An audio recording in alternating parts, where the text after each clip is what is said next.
Hello everyone, this is Professor Sanan Sari and today we are going to discuss about a very important topic for the CA Foundation, that is basic problems of an economy. Friends, in our previous video I have already covered the topic of the first part, that is introduction of the economic, which includes some aspects which is related to the micro and the macroeconomics. So friends, definitely in this video we're going to learn about basic problems of an economy. So here you can see on my thumbnail page, that is I have mentioned over here what to produce, how to produce and whom to produce, and what provisions we are sure and we should be used for the production purpose and for the economic growth. So in this video, one by one we are going to cover the pointers like what to produce, how to produce and whom to produce, because it's a very important problem and it is a very important question for the all economists, that what to produce, how to produce and to for whom to produce. ठीक है, because it's a basic problem of an economy, because I can say it is a very important part too and it is a basic problem also. So चलिए start करते हैं ये topic. So as you can see on the screen, every economic system, be capitalist, socialist or mixed, has to deal with the central problems of a scarcity of the resources related to the wants of the individual or group of individual. This is generally called central economic problem.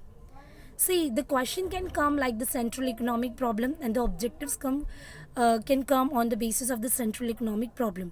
But we need to be always remember the 3 pointers, that is problem is nothing but that what to produce, how to produce and for whom to produce.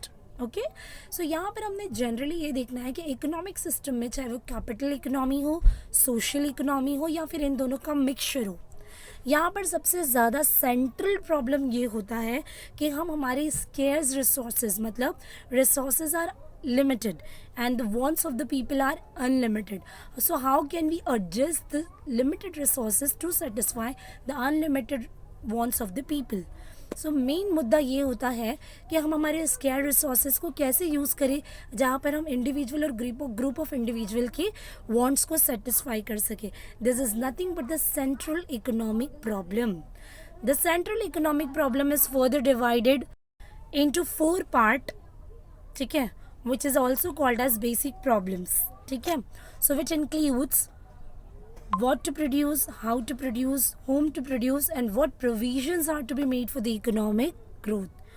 What to produce मतलब क्या produce करना चाहिए, how to produce मतलब कैसे आप उसे produce करोगे, home to produce मतलब कौन से ग्रुप ऑफ पीपल के लिए जो सोसाइटी का पार्ट है उसके लिए आप प्रोड्यूस करोगे, and what provisions are to be made for the economic growth, मतलब इन सब के चलते हुए ऐसे कौन से प्रोविजंस हमें लाने होंगे या कौन से प्रोविजंस करने होंगे जिसके थ्रू हम इकोनॉमिक ग्रोथ कर सकें.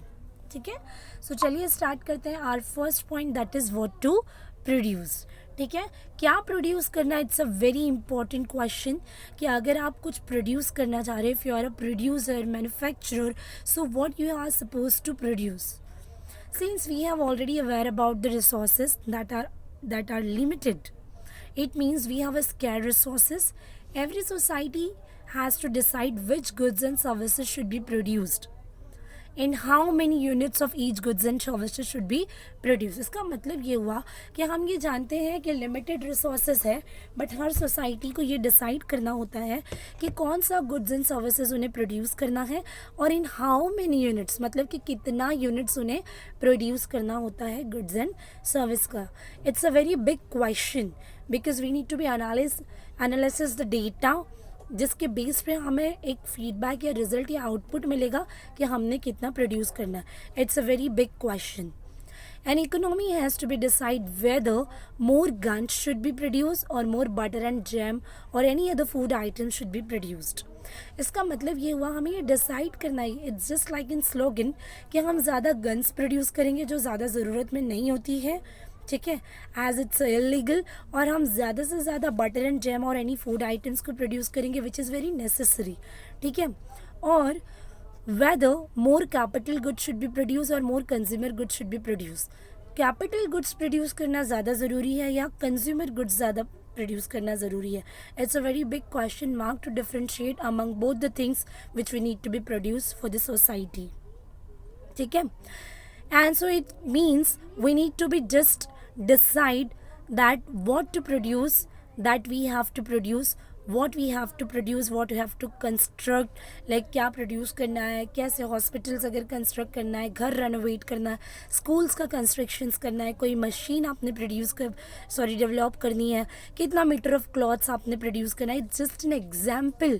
It's a question mark for the economy that what to produce. Okay, कोई भी चीज़ हो सकती है, चाहे वो क्लॉथ हो, चाहे वो घर का कंस्ट्रक्शन हो, चाहे वो स्कूल्स बनाना हो या हॉस्पिटल हो या किसी मशीन का ही डेवलपमेंट क्यों ना हो, because it's just a part of production. So it's a very big question and the basic economic problem that we need to be decide what to produce. Then we have friends next topic, that is next point, that is how to produce. अब कैसे produce करना है. ठीक है, यहाँ पर कैसे produce करना है, it's a very big question. अगर समझो मैंने डिसाइड कर लिया that I have to be produce a cloth, cotton cloth. Cotton clothes के प्रोडक्शन के लिए हैंडलूम्स होते हैं, पावर लूम्स होते हैं और कुछ होते हैं ऑटोमेटिक लूम्स. हैंडलूम्स में मैं बोल सकती हूँ कि मुझे ज़्यादा लेबर्स लगेंगे. मतलब ये जो टेक्निक मैं यूज़ कर रही हूँ, it can be called as labour intensive technique, because मुझे ज़्यादा लेबर लगेंगे for the cotton clothes production. और अगर वहाँ पे मैं ऑटोमेटिक लूम्स का यूज़ कर रही हूँ तो हो सकता है मैं वहाँ पर मशीन्स को यूज़ करूँ जो ऑटोमेटिकली मुझे क्लॉथ्स को प्रोड्यूस करके देगा. सो यहाँ पर ये हो जाएगा कैपिटल इंटेंसिव. मतलब मुझे कि कैपिटल ज़्यादा लगाना पड़ेगा एज़ कम्पेयर टू लेबर. मतलब there are two techniques, one is labour intensive techniques and second one is capital intensive technique. So we need to be decide how we will produce the product. How can I go with the production for the cotton clothes, via handlooms or via automatic looms. So this is a very big question mark and the basic economic problem, that how to produce the goods. ठीक है, because there are various alternatives and substitutes for the techniques for the production for the same commodity. जैसे कि मैंने example दिया, एक single commodity के production के लिए अलग अलग सब्सटीट्यूट्स टेक्निक्स है. जैसे अभी मैंने 2 सब्सटीट्यूट्स आपको बताया, या either we can go with labour intensive production और we can go with the capital intensive production. So we need to be decide which one we need to be pick up to produce and how to produce. ठीक है. Then we have next point, that is for whom to produce. Society के कौन से part के लिए produce करना है, it is also a very important thing. Another important decision is to decide the production, that is nothing but to whom to produce. मतलब किसके लिए गुड्स का प्रोडक्शन करना है. It cannot satisfy each and every one of all the people and individual, that it has to decide on who should get how much of the total output of goods and services, that is how to goods and services should be distributed among all the individual and the consumers of the society. किसके लिए goods produce करना है, ये सबसे बड़ा बात है कि हम किस तरीके से national cake of goods and services को डिस्ट्रीब्यूट करेंगे on among the different people and among all the individual. ठीक है, मतलब नेशनल केक का मतलब होता है कि जितना भी गुड्स एंड सर्विसेज इकोनॉमी में नेशनल लेवल पे प्रोड्यूस होता है, उसको हम किस तरीके से डिस्ट्रीब्यूट करेंगे among all the consumer and the people of the society. Society में क्या होता है, कुछ किड्स होते हैं, कुछ एल्डरली पीपल होते हैं, कुछ वुमेन्स होती है, कुछ यंगस्टर्स होते हैं.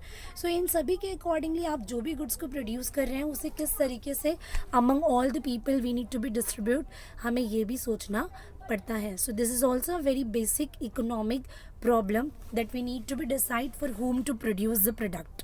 Okay, and how we will distribute that particular products and units among all the people of the society. Then we have another point, that is which provision should be made for the economic growth. Economic के growth के लिए हमें कौन कौन से provisions लेने पड़ेंगे. A society would not like to use all of its scarce resources for the current consumption only, because we need to be save all the scarce resources for the future perspection also and the future consumption also. इसका मतलब ये हुआ friends कि society में जो भी scarce resources है हम उसे सिर्फ और सिर्फ फ्यूचर कंजम्पशन के लिए यूज़ नहीं कर सकते, because we need to be save the same thing for the future consumption too. अगर आप करंट में ही उसका सारा कंजम्पशन कर ले हो तो फ्यूचर में कंजम्पशन के लिए कुछ नहीं रहेगा। अगर कंजम्पशन नहीं है तो प्रोडक्शन नहीं हो पाएगा, है ना। अगर कैसा होता है ना, प्रोडक्ट रॉ होना चाहिए तभी आप उसको प्रोड्यूस करोगे और कंजम्पशन के लिए दोगे, ठीक है। So I product consumption, future consumption के लिए भी आपको सेव करना है, तभी लोगों को एम्प्लॉयमेंट मिलेगा, प्रोडक्शन करते हुए प्रोडक्शन होगा, सो लोग खरीदेंगे, स्टैंडर्ड ऑफ लिविंग इंक्रीज होगा। अगर the society's production capacity would not increase if we will use the current consumption for the same time. This implies that income of a standard of living of people would remain stagnant and the constant in the future. That is why the living may actually decline. Therefore, the society has to decide how much saving and investment should be made for the future progress. मतलब कि अगर आप current consumption ही करते जा रहे हो, future के लिए सेव नहीं कर रहे हो, so it will become very difficult us to grow our standard of living, okay. और इससे इकोनॉमी का ग्रोथ नहीं हो पाएगा। So we need to be always take care about the future progress too by using the better provisions for the economic growth. So friends, we have completed this topic here, which is a very important topic, that is nothing but the basic economic problem. So if you have any doubt and difficulty, so you can make a comment on my YouTube channel. That's all enough for today. Bye bye, have a nice day, take care. Do like and subscribe to my YouTube channel for more videos. Keep supporting, keep watching, subscribe for more videos and show some love. Bye bye, thank you.